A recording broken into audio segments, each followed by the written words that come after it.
work with rap as text, or either as in part of the performance or as the lines of the characters, do you need to retrain your actors?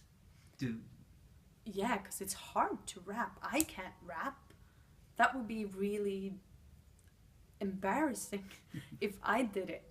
That's the thing, and I think that's the hard part about it, also mixing it up, because the actors doesn't have the training that the rappers do, and the rappers doesn't have the training that the actors do. But some people has experience in both fields, and those actors, you have to pull them out and say, oh, you have a foot in both worlds.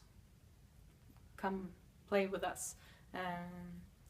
But a lot of actors has done Shakespeare and are really good at that. So, but you have to train, but amazing actors can do a lot of stuff. Then they have to have some workshops.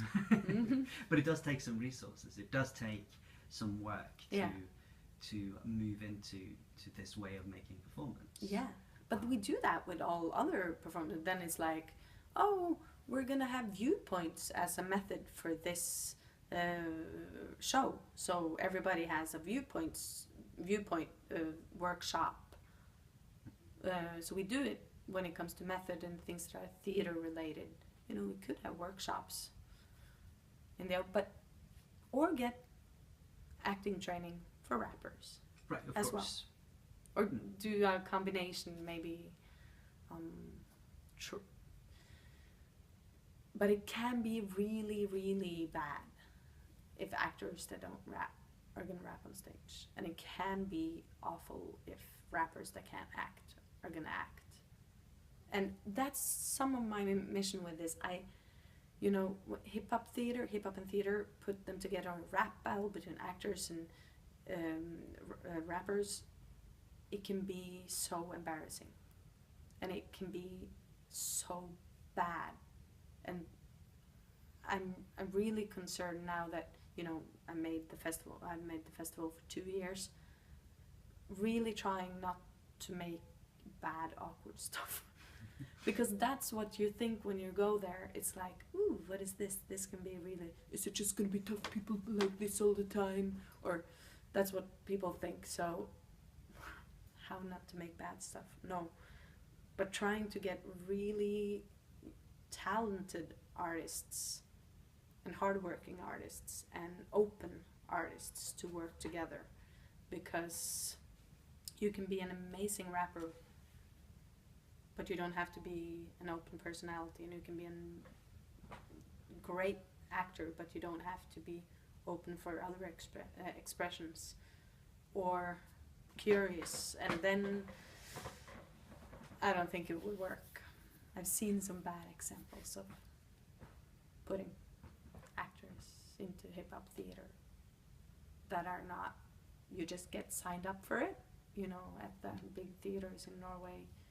Just like, oh, when you're going to be in this play and we're trying to do hip-hop and theater together.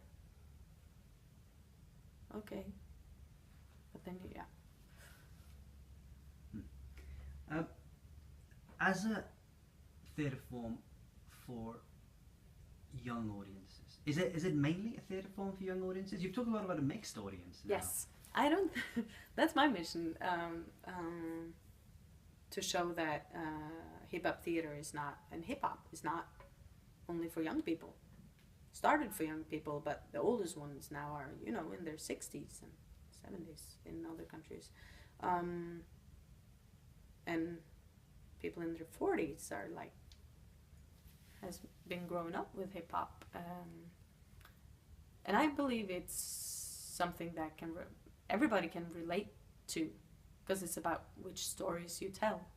And within hip-hop, the skills that are there, to spin on your head or beatbox, make noises with your voice and mouth, and that impresses anybody.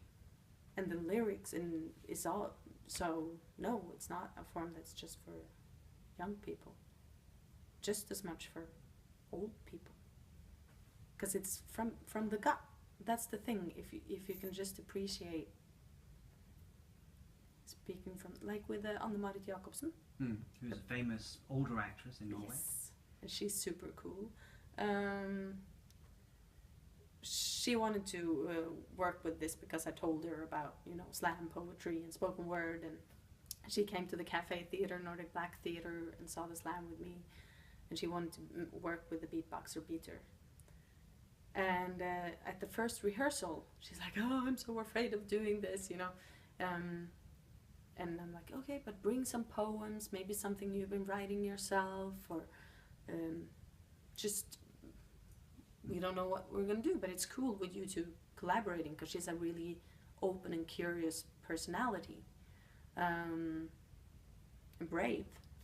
And she came there, and before we started rehearsing, we're talking, and it was the day after Hedda-prisen, the National Theatre Award in Norway. Yes, and she wasn't nominated, and she has never gotten it, and she's a great actress. She's by now one of the grand old ladies of Norwegian theatre.